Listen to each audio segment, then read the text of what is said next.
Hey, good afternoon, everybody. Happy Friday. It is the Curt Schilling Baseball Show, episode number 23, with my good friend Bill Graff. Bill, how you doing today? I'm doing very well, Curt. Very well. A lot of interesting stuff to get to today, so we're going to jump right on it. And we're going to start in. We'll probably hit this city a couple times. We're going to start in New York. And the title of I love the title of your notes. The Mets have issues. To put it bluntly. Although Wednesday, with Verlander coming back, throwing 7 2-hit innings, everybody had to feel good. The 2 hits, by the way, were in the first inning. Pete Alonso hit his league leading 13th homer. And so there's one of those years, and it seems to be a New York thing, a big market thing, but it's like 2 steps forward, 1 step back. The day before, Max Scherzer was scratched because of a sore neck. I don't know. We're going to talk on a couple different things here. And I read today he's skipping his start on Friday as well, Curt. Okay. So yeah, methinks we're talking about potentially something other than a sore neck. But the quote was, "It started feeling barks, so I got some treatment during the game. When I woke up Monday, it was seriously locked up. Once it's locked up, it takes a few days to unlock." Okay.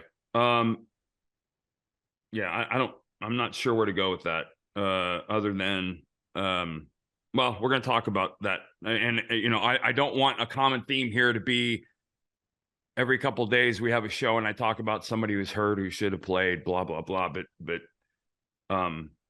this guy, again, first ballot Hall of Famer. I get it. I've heard he's a gamer. I don't really know him very well. I interviewed him one time, but I don't really know him. I don't know. I promised I would never be that when I played kind of guy, and I'm going to try not to be. But I remember waking up with exactly what he's talking about. It happens, especially when you travel the way they travel, and you're on different beds and pillows every couple of days. You're going to wake up with some aches and pains. But apparently he's going to miss 2 starts. And then the Mets called up Dave Robertson from AAA, who promptly gave up 4 3 1/3. Buck got tossed in the 5th inning on a horrific call by the umpires. I don't know how they missed that. No, I do. Some of them just suck. It's that simple. Some of them are just horrible. When you look at, I think, what was the number? And I'm going to spitball it. Last year, the challenge calls at first base were overturned like 40% of the time. Yeah. So the professional umps on the play at first base are only right 60% of the time.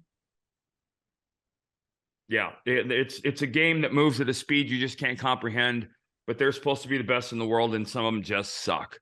And that's unfortunate. The Reds hung on to beat them 7-6. Mets are 4-12 in their last 16, which wouldn't be a problem if the Braves weren't so good. They're now 7 back, and we're into May, so things are going to start appearing to be what they are. I've always said, get out of April without burying yourself.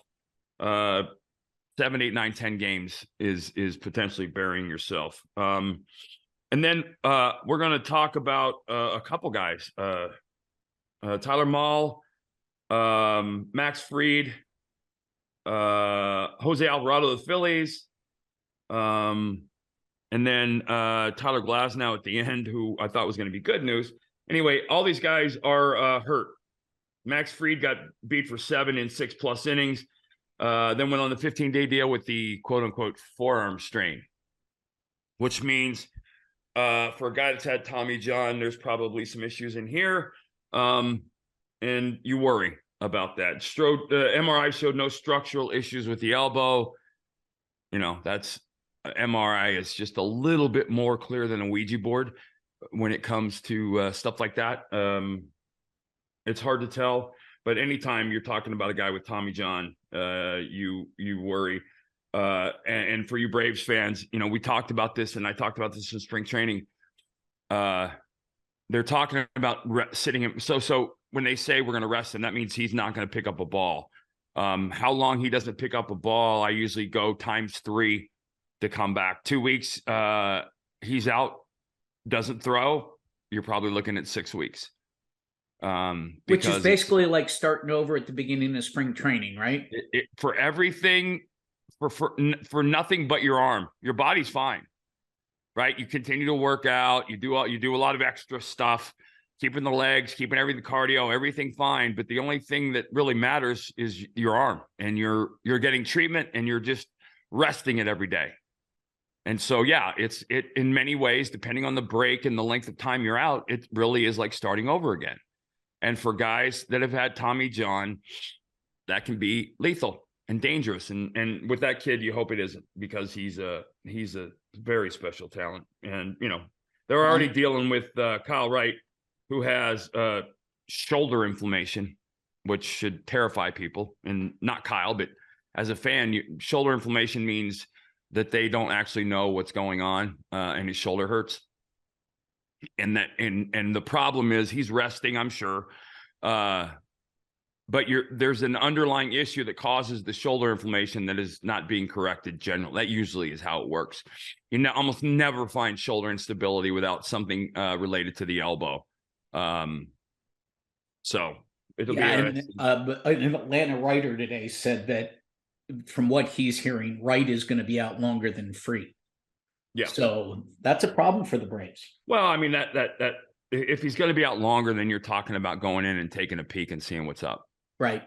You know, so, and that I know there's a lot of progression on the orthopedic side of surgeries that are trying to become non-invasive peaks, going in and look, which I thought during the days when I played, I couldn't believe wasn't here yet. And I'm sure there's some DARPA program that's already figured it out, but having surgery, having a doctor be able to go in and look at a joint without actually cutting into muscle tissue, whatever, would be transcendent in the orthopedic profession, because, you know, being able to go in and look at a shoulder. So again, MRIs, and any doctor worth his weight in salt will tell you, you can be an expert at reading them, but they are about as inexact science as you can get without going in and looking. And so all of these things are rest, and generally you don't see guys rest and come back and get better. It doesn't work that way, because the problem that causes the initial shutdown isn't fixed. It's just it's rested. The problem is rested. If you have an unstable joint that causes shoulder inflammation and you rest it for a month, when you come back, it's not inflamed anymore, but the joint's still unstable. So the inflammation is going to come back. Same thing with the elbow. But anyway, that's none of this is good news, because these guys are all young studs. Phillies, Jose Alvarez, their closer, 5 saves and a 1.88 with again, one of the new numbers, strikeout rate 46.2%, which is number 2 in baseball behind Strider for the Braves. Is out. Inflammation in the left elbow. Generally, that, you know, the next 2 words you end up hearing for that stuff is Tommy John, because that's the same thing. Inflammation in the elbow generally comes from instability in the shoulder. To some degree, that's obviously there's different cases, but for the most part, that's where it is. The shoulder instability will remain while the elbow settles down. He comes back and he throws, and it's the same thing. Kimbrel, Strom, and Soto are going to try and do the bullpen by committee thing in Philadelphia in the meantime. But that stinks. Yeah, I counted today. There are at least 10 teams in the league with closers by committee. Yeah. Well, that's sabermetrics. Sabermetrics has if you remember Francona with the Indians a couple years back in the playoffs, and oh my God, the big lefty from he was with Detroit, went to the Yankees, big lefty closer. Was it Andrew Miller? If you remember Tito using Andrew Miller in the postseason, coming in the 6th and 7th inning. Yeah. You know, I think it's one of the, I do agree with sabermetrics to some degree. The biggest outs a lot of times aren't the 9th inning. It's in the 6th inning with the bases loaded and 1 out in a 4-1 game. You bring your closer in, he gets out of the inning, and then your bullpen closes out.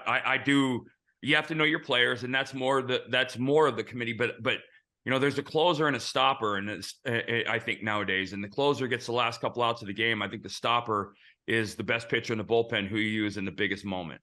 And I think you're seeing a lot of that from a lot of teams, but you have to have the right people, the right personalities, and the right arms down there to do that. And the teams that do, it's a luxury, and the teams that don't are hunting for it. So, last injury news, which I thought was going to be really good news.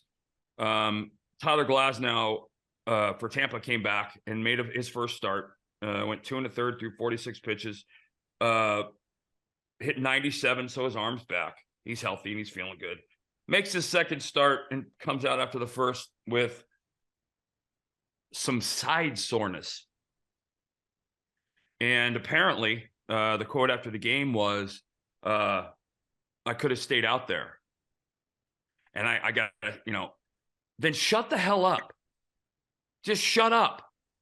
If you're I cannot tell you how many, hundreds of starts where I was out in the mound and something didn't feel good. Something didn't feel right. I didn't mention it to anybody unless I was hurt. Why? It's the mentality, I think, and I'm not always putting this on the pitcher because these kids are raised this way. I mean, there's a kid, is it Yuri? Yeah, Yuri Perez. Yuri Perez for the Marlins, who is going to make his debut on Friday. Today. 20 years old, 6'8", 220, signed out when he was 16. He's going to make his debut at 20. And all indications are this is a guy with just through the roof physical talent, potential. Signed as a 16-year-old. He's going to pitch in the big leagues today. And here's the problem. 180. So in my second year of professional baseball in the minor leagues, I threw 189 innings in low A ball. Because that's how you get starters ready for the big leagues. 180 innings is how many minor league innings total that Perez has in his career in professional baseball. He signed in 2019 as a 16-year-old for $200,000. So this was definitely one of those stash him on the island somewhere where nobody can see him. It's a seedy business down in the Dominican. Really underhanded and kind of dirty the way these kids are treated. Better now with the draft, but still real seedy. But 6'8", 220-pound flamethrower, and 20 years old, he's going to make his debut. And the problem is that you can't.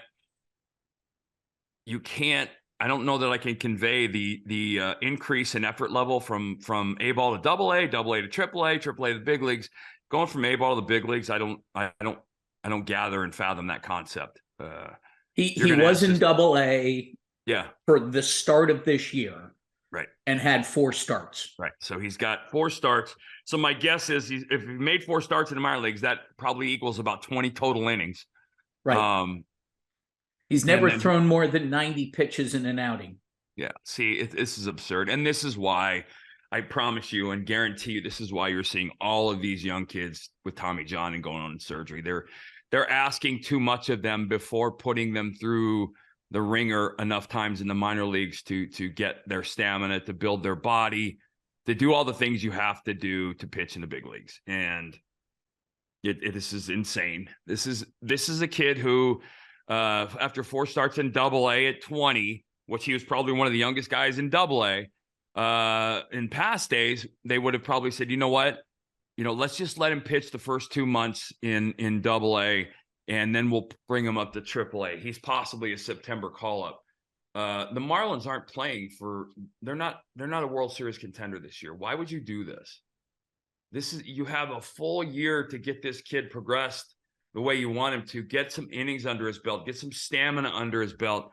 You've got Alcantara kind of leading the world at the top of that staff with the old school mentality of it's all about innings, because it is about innings with starters. But this is, and I hope he does well. I'm looking forward to him doing well. But these things just, position players, I think it's different, very, very different. There's a physical level of effort that is different between pitching and hitting and playing every day in the big leagues. But I just don't think you can do it to many pitchers, if any. Want to touch on the Sox? Congratulations, Kenley Jansen with his 400th save, 7th pitcher all time. Next up, Billy Wagner at 422, then Franco at 424. 9 saves with a 0.77. The Red Sox are playing well. They've won 8 out of 10. They're on Friday. James Paxton goes out against the Cardinals, his first start since April 9th of 2021. So he's been out, a little over 2 years with Tommy John, which is the back end of timelines for Tommy John. But a guy who has a checkered past physically. Right. And you need to, Sox fans, temper your excitement, but watch the velocity. If you want to understand health, just watch the velocity, not as much the top end, but the consistency. You know, if he comes out and he's 91 to 93 for the most part, awesome. If he's 87 to 96, then he's a ways back. But after 2 years, he should be more than ready. I want to talk about something. So getting back to the Perez thing, but more importantly, one of the things that Bill, you had mentioned that I wanted to talk about was this Aroldis Chapman. Apparently is, I don't know, I don't want to say back, but he's in Kansas City, and his velocity is definitely back. His velocity's back, which was always what he was about. Is this a guy somebody trades for? Well, he's like boobs on a bull in Kansas City. Useless. They're having a horrific season. They're going to have a horrific season, which sucks because they're great fans. But he'll be a deadline guy as long as he stays out of trouble. The interesting part of the story to me, Curt, was there are reports out of the Royals that they're not going to wait till the deadline. They may start bringing in, go out and see what pile of youngsters they can get for him now. Yep. I mean, you have all the leverage now in a sense, and the previous discussion we're having about injuries. Everybody's got somebody hurt, and this is a guy. And here's the thing: whatever he's done off the field to get where he's got, he deserved. He made horrible choices and all the things that go with that. But if you're a team looking for a piece, there's probably no bigger upside than signing a guy who used to be big man on campus to everybody. And Chapman was big man on campus in the biggest campus in the game in New York, who's fallen from grace and wants to prove himself again. Now, I don't know if he has that makeup, but generally guys that get to the top of the mountain have some of that in them. You could get a guy who would be a complete game changer, or you could get a guy who, you're dealing with emotional ups and downs that nobody else wants to deal with and all the things that go with it. I don't know him even remotely other than the fact that he throws really hard. So, and I got to tell you, that's a conversation, Bill, we were talking before the show. One of the things that, and in this day and age, it's amazing how dog whistles and people love to jump at the sound of things when you talk about nationalities or races, but we're talking about kids from the islands, Dominican, Puerto Rico, South America, Venezuela. I don't think the average fan, and I'm going to use this, that we'll hit some quick hits at the end of the show, but I want to explain something about kids like this. And one of the great examples for me is, you remember Yasiel Puig, right? He comes over as an international superstar outside of the game. He goes in and comes over basically, and I'm exaggerating, I think, in his case. I may not be, but for the most part, when you look at these kids that come over from the Dominican, from Puerto Rico, from Curacao, from the Netherlands, Antilles, these kids are all coming from, many of them, abject poverty, third world conditions you couldn't imagine, houses with dirt floors and tin roofs, and that live day by day, that played baseball with rocks. And I'm not exaggerating when I say rocks. It's obviously changing a lot because of the money Major League Baseball is putting into the programs out there. But what people don't get is, and it's very hard to understand, I don't even get it in many ways. On Monday, you are in the Dominican or in Cuba, and you are with your family of 9, dirt poor, living in a house for 3. And then on Tuesday, you're at a press conference in Los Angeles, in Hollywood, with a suit and tie on and $40 million in the bank. I don't have one issue with the things that happen to them when they're thrown into that. There was a lot of rumors about Puig. He owned 9 different cars and blah, blah, blah. Well, what do you expect? And these are young men, very young men who come from nothing.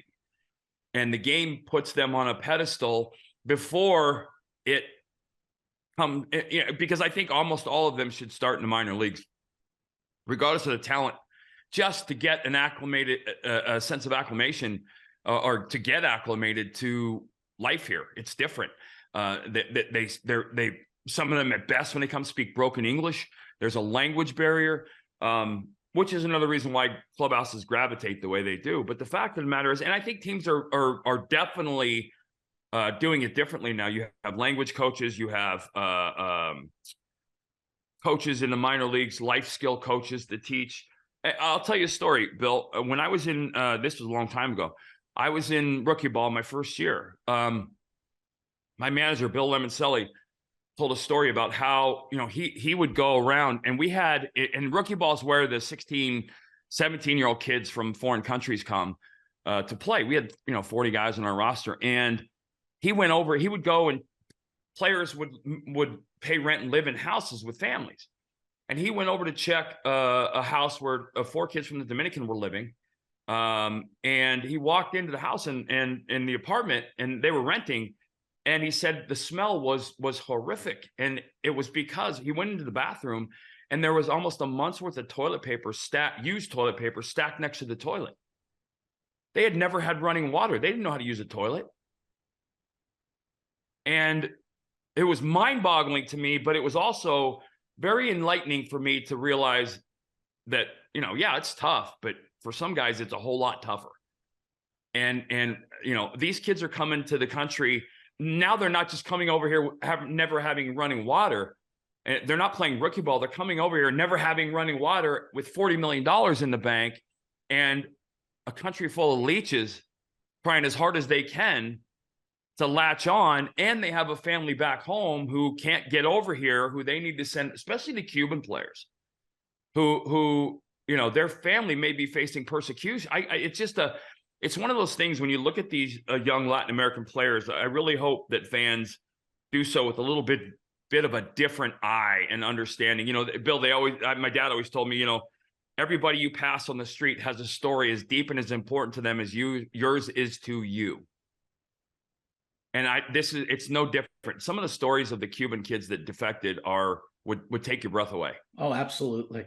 The way they did it under armed guard in a hotel, sneaking out a 6th floor window, being driven away by a player agent.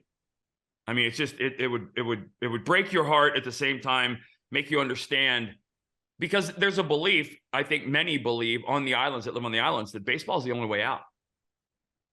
And when you're not making any money and you're eating the way you're eating and you're living the way you're living, 200, what was it? Yuri signed for $200,000 at 16. That might as well have been $200 million, given where he came from and how they can. And that's not all kids. There are kids who don't grow up in abject poverty. They're few and far between because of the situations in those countries. But next time you hear of a Latin player doing something you think is illogical and stupid, just remember that in many ways, the kids that are coming from the islands have no concept of what they're walking into. Excuse me. I want to close out this week some quick hits. Yankee fans smile and frown. Aaron Judge is back. He went 3 for 7 against the A's. Drove in 2. The Yanks are 8 back of Tampa, and that's a big deal because they have 3 games in Yankee Stadium this weekend against the Rays. And with the unbalanced schedule and the fact that you're only going to meet 13 times, these games take on a different meaning. You can be 5 games back, which is manageable. You could be 11 games back, which pretty much relegates you to, praying that Tampa falls down the toilet and you guys play out your butts to be 11 games better than them, which generally doesn't happen. But it could, but that's a big series. Also, the one series that if you like to watch, I think if you like to watch good young hitters, the Dodgers are playing in LA 3 this weekend. Dodgers are 3.5 back. Same thing. Dodgers sweep. They're a half game out. No, Padres are 3.5 back of the Dodgers. I'm sorry. Yeah, Padres are 3.5 back. Padres sweep. They're a half game out. Dodgers sweep. They're 6.5 out. Two very different outlooks at the beginning of May for both clubs. Dodgers have been hot. Yeah. The Padres have been as well. The Padres trail by 3.5. Yeah. And they're 8-2 in their last 10. Correct. Dodgers are 8-2 in their last 10. Okay. All right. Dodgers coming off of the Kershaw, really nice performance. Well, he's going to be fun to watch as he ages, and another guy who if the Hall of Fame voting was legit, real, right, and true, and done by smart people, he'd get 100% of the vote when he gets eligible for the ballot. So, big series this weekend then for you Yankees, Rays fans, Padres, Dodgers fans. Not so much for you Oakland fans, but apparently Oakland's already doing a second deal for another stadium that I saw. Now apparently it's going to go where the Flamingo is in Vegas. I don't know. I don't care. I just want them out of Oakland, and I think they deserve to be out of Oakland. Please find a place to build a stadium and break ground, and here we go. I would, and I'm in Nashville, by the way, and Nashville needs a Major League Baseball team, deserves a Major League Baseball team, has the fan base for a Major League Baseball team. So get the Tampa Bay Rays or the Florida Marlins the hell out of Florida, move them to a real Major League city, and let's see what they can do here with money. So you put that Tampa Bay front office into a situation where they generate revenue. It might not be fair for baseball if they do that. So. Yeah, anyway. The city of Orlando is also getting into the recruitment of the Tampa Bay Rays to move to Orlando. The only sport that plays in Florida to a big crowd is football. That is true. Because you've got Miami, you've got Florida State, and then you've got Tampa Bay, Miami, Jacksonville, who's going to be an up and coming. Absolutely. Team. Orlando's got Kissimmee and Disney. Right. It doesn't work. I think I had the greatest spring training ever when I was down there, because Kissimmee was awesome. Not a big league town, not by any stretch. No. So I would like to see Nashville get its hat. I know they have a very strong ownership group. Dave Stewart, I think, is a part of that. Would love to see that though. And I stop saying Montreal. Whoever's saying Montreal, that didn't work. We know that didn't work ever. I still say Montreal got screwed more than Montreal had the most talented team that never won a World Series in history. The 1994 Montreal Expos would have been a World Series champion, and the strike screwed that for them. That was one of the most talented teams ever. Anyway, Padres, Dodgers, Yankees, Rays, good potential postseason look in. Still early to be talking about it, but with the schedule changes and everything, it's a different animal now. So, Bill, I'm actually headed to graduation. My middle son, Grant, is graduating from LaSalle. I will be back to see you on Tuesday. Excellent. Yep. And then that's followed by my daughter, who's a Tennessee volunteer, graduating next week. So it's going to be a good couple of weeks at the show. You've gotten graduation fever. Yes. My youngest son just finished infantry combat school, and has headed to his MOS now. So as a Marine. So everything's, I said it, Bill. I mean, and I'll say it to people that are tuning in. If you told me at 18 to write down my dream life, I would have screwed myself, because my real life kicks the crap out of anything I could have ever dreamed. And that was actually one of my roosters growing, if you heard him. That might have been Blackfish or Sully growing outside. I have an animal rescue outside. I'll take you guys around someday. So anyway, have a great weekend. OutKick.com. We're on Spotify. And we will check back in with you guys on Tuesday. Have a great weekend, guys. Take care, Bill.